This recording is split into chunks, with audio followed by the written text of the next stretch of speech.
In the previous segment, we saw that what is the meaning of generally when we say something is in equilibrium or in balance.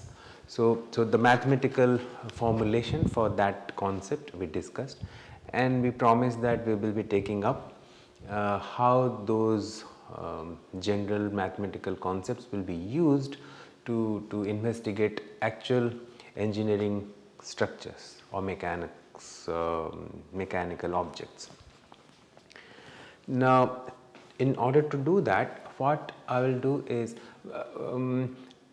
we will segregate them into three categories. For example, the first category is the equilibrium of a single body. Okay. So that means there is a single body on which there are multiple forces or couple moments are acting, and then we are looking into its equilibrium. Basically, this again is sort of a building block for more complex problems. And then we will go to a system when,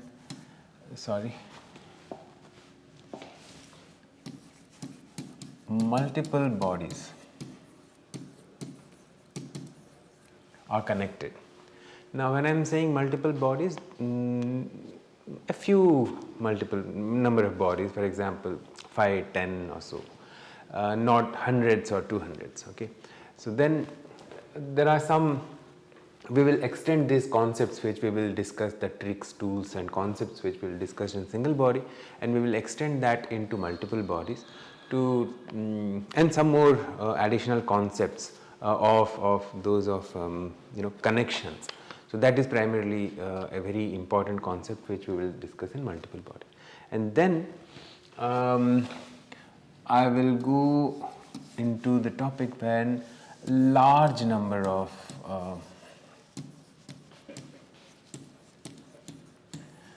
bodies. When I say large number of bodies, so I mean not in terms of 5 or 6 or 10 like that, but hundreds of bodies. And then that basically will bring us to the topics of trusses. Okay. So instead of calling it a truss, I would like to see them as these kind of stepwise generalization of the same concept of equilibrium. Okay. So having said this segregation or the classification, let's go to the topic of this segment, which is about the single body equilibrium. Now, when we talk about single body equilibrium, let's again think when it is in 2D and think when it is in 3D. Say for 2D case, so the first, let me say, I'll say 2 dimension. The problem is in 2D. That means not necessarily the whole system should be in 2D visually also. There are some situations where a 3D problem can be assumed to be 2D. That is when all the forces, sort of acting in a single plane, and nothing happens in a direction perpendicular to that plane, force wise. So such conditions, when they exist, we can call the problem to be a 2-dimensional problem. And for that, there are some cases which we will see, which will let us analyze very easily if we can recognize those cases. Case number 1 is of a body where the forces are collinear, like say any arbitrary line is there, suppose, and it's bad, I didn't like that. Okay, so this is the line, and we are having, say, forces along this line only. So like that, one force like this, maybe another force like this. Okay, so the collinear force system. Let me say I'll write F1, F2, and say F3, and then so on. So there could be multiple number of forces. Now in that situation, there is a single equation which we can write, not more than one we can write, and that equation is something like, summation of Fx, I'll call, or in fact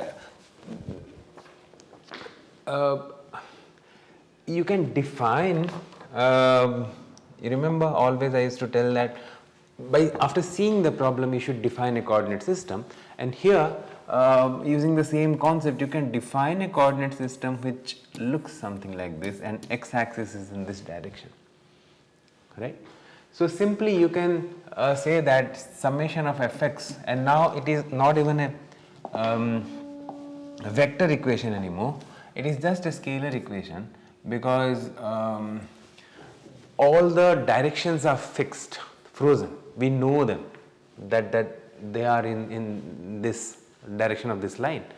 So simple, the magnitude of the force they should sum up to, now only the sense will give them plus or minus, and then you can just, so that means this is, if it is plus F1 20 Newton, so this will be say minus 10 Newton, such sort of things. And then so then you can write like this, and this is the single equation. So one equation you can write, and so then what does it mean? That means you can solve for only one unknown. If there are multiple unknown forces, you can never know each of them individually. You cannot solve for more than one unknown in this condition. Okay. So that is say case 1. I would try to squeeze in case 2 also here. So for that I'll just try to move the whole thing a bit up, so that at least 2 cases we will put on the same page. Okay. Now coming to case 2 or B. Okay. Case B is about concurrent forces. Now suppose we have again a body of general shape, and there are multiple forces which are acting at a given point on the body.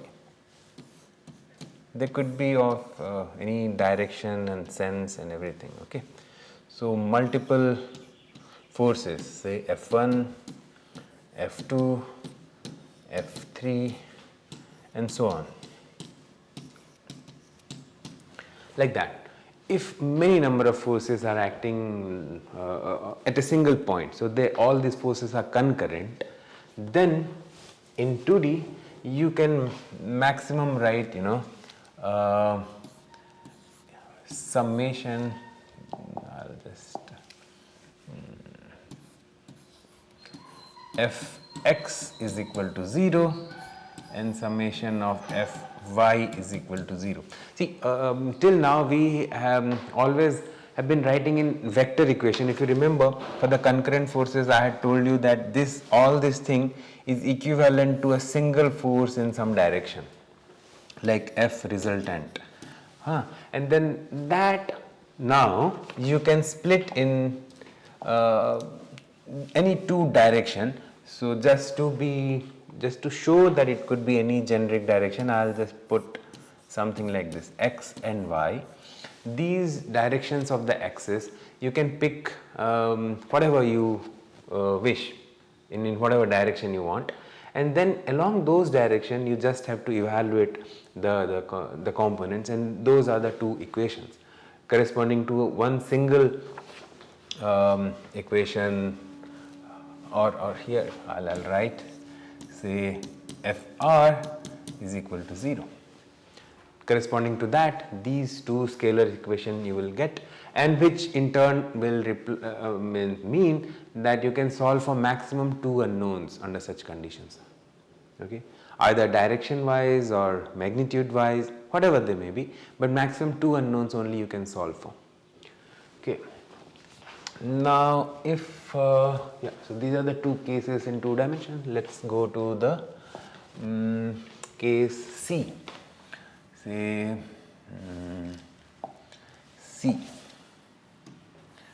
Now C is about forces which are acting parallelly. Okay, again I'll draw the generic body, and then the forces are acting in some direction like this, but all the forces are, you know, parallel to each other. Say F1, F2, F3 and F4, like that. Now under such conditions, you can choose again a direction for the what do I call the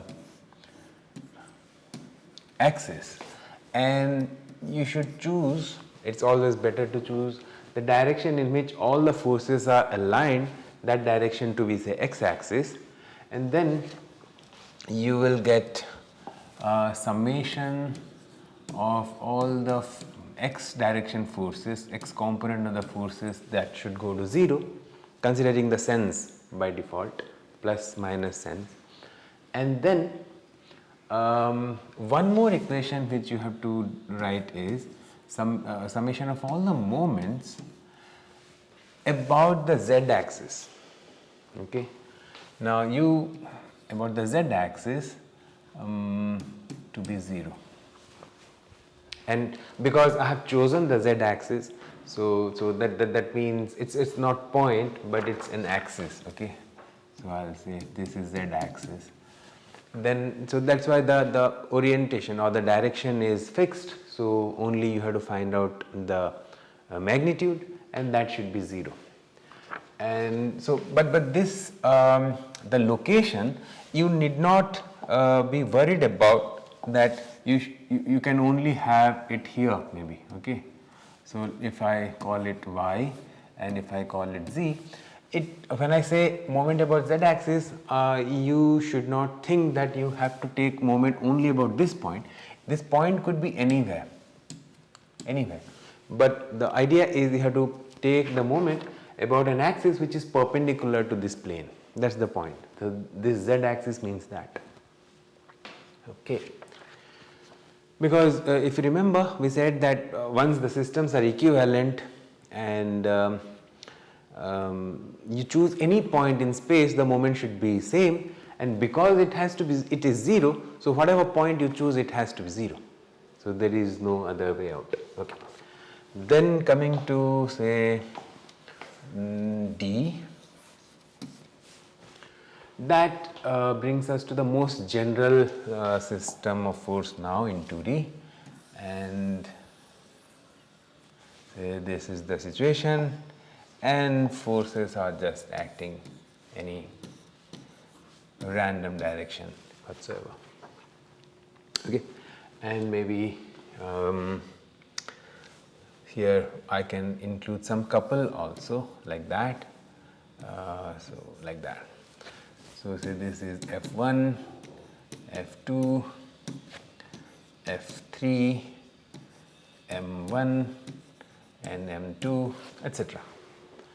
Okay, any number of forces and moments. And then just note that I could have shown them, these couple moments, to be forces lying on the same plane, equal and opposite forces, or I can show them as a couple moment like that. So that's fine. Okay. Now, if that is so, here you will have say two equations which are coming from the force balance Fx and Fy, that goes to 0, plus a moment about the z axis. Okay, so I'll write it as a summation of m z axis. Sorry, yeah, equal to 0. So that tells about the most general situation which can happen in say 2D. Okay. Now then, what about 3D?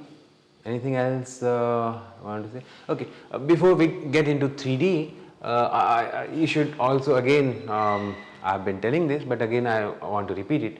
So here, because we can write maximum 3 numbers of equations, so that means we can solve for maximum 3 unknowns. So beyond that you can't solve for.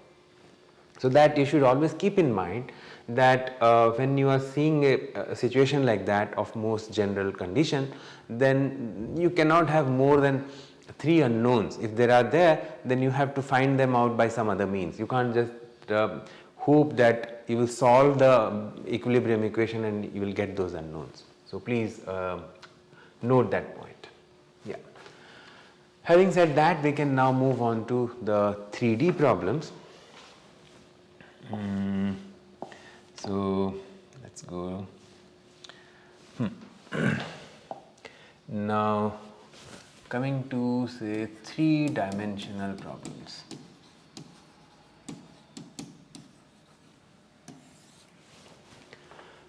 Now when we come to 3D, say the first case which we can see is, let me see what have I mentioned. Okay, so the concurrent forces is the first one.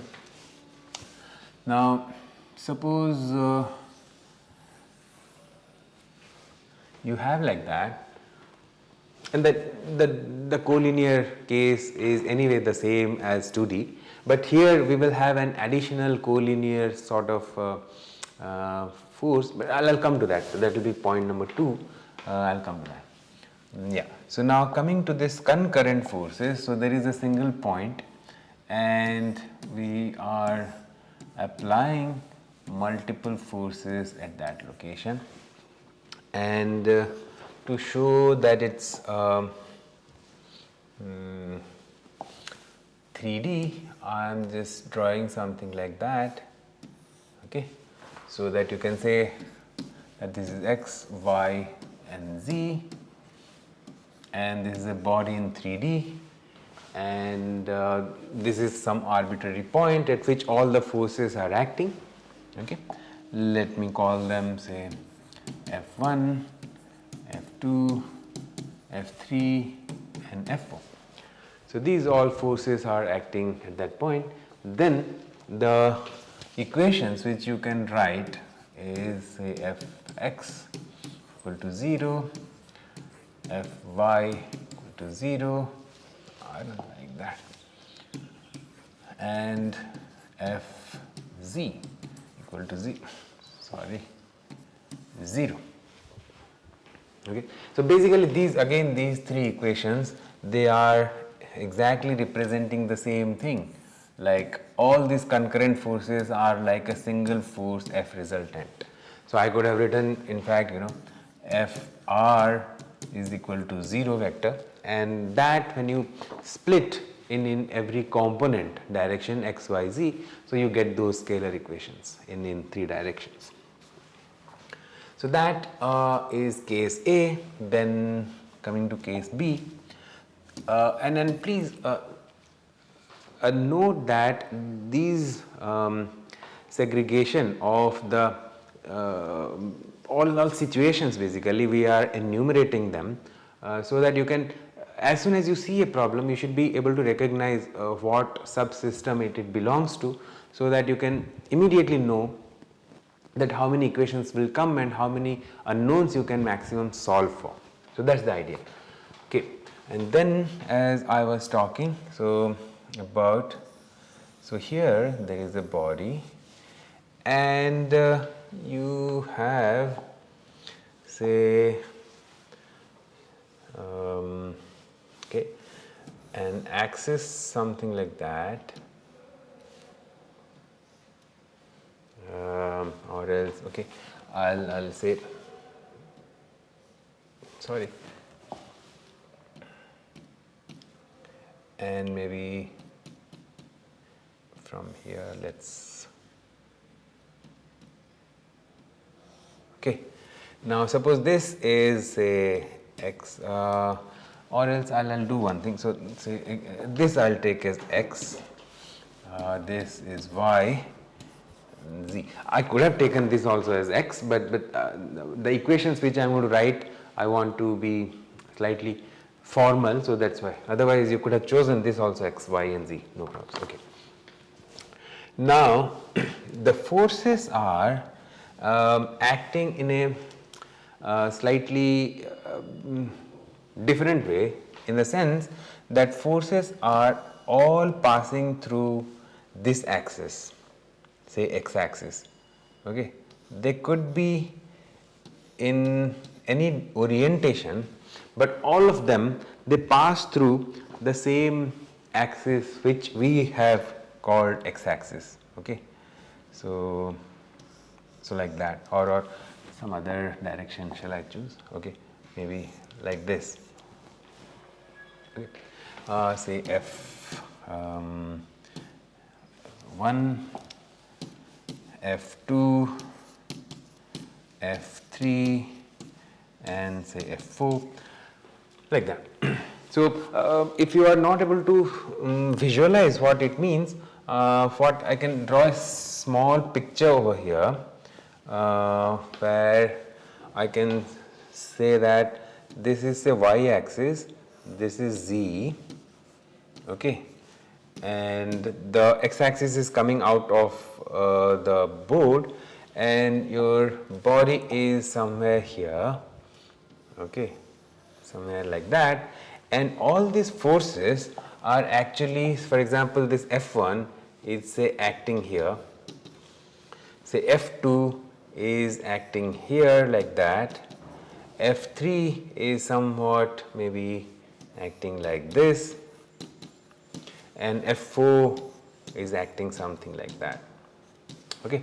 So that's the view of when you are looking from the positive x side. Okay. So that is how the system is. And in this case, what you can do is you can have the equations that fx is equal to 0, summation fy is equal to 0, summation of z equal to 0. So these are the three equations for the force balance, and then you will have summation of about y axis of all these forces, okay, because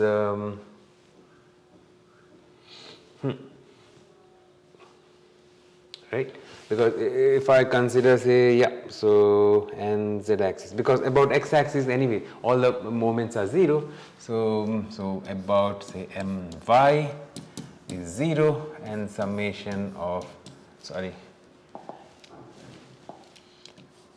mz equal to 0.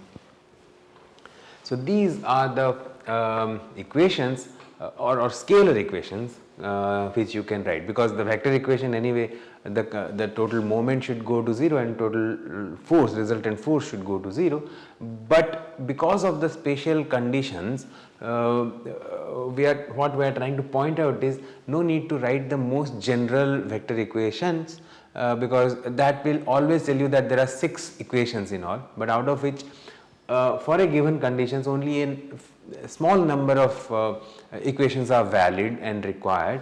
So that's what we are now listing out. So in such a condition we will have 5 equations which are independent. So that means you can solve for 5 unknowns in a problem under such conditions. So in any combination, basically it could be 3 magnitude 2 angles, 2 angles, 3 magnitudes, whatever. So 5 equations which we have which we can solve for. Then coming to say the third, right, C, point C. Point C is say we have the body, general body like that, and we have the say axis something like that, x, y and z, and all our forces are again parallel to each other, but then they are spread out in space. They are now just compare with the previous case of planar, in which all the forces were in a single plane and parallel to each other, but now the forces could be anywhere in space, but they are parallel.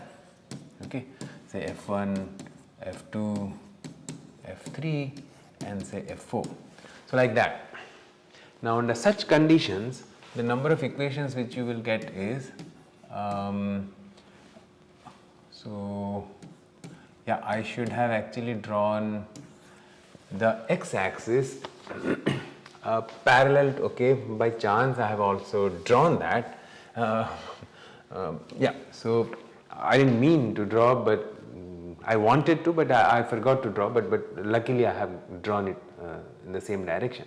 That means we should choose one of our axes in the same direction in which, or same orientation in which all the forces are pointing, so that simply one equation of scalar will do. So that's how we should choose our coordinate axis. And then you have again, yeah, about my and mz, right? Summation of moment about, moment about y should go to 0 and summation z should go to 0. Okay, because moment about the x won't contribute anything, because they are actually acting in the same direction, right? So about y, if you see, you will get the moment arm and you can calculate them. Similarly about z also, if you do, you have a moment arm which you can use to calculate them. So these are the three equations which you can write in the case when the forces are parallel.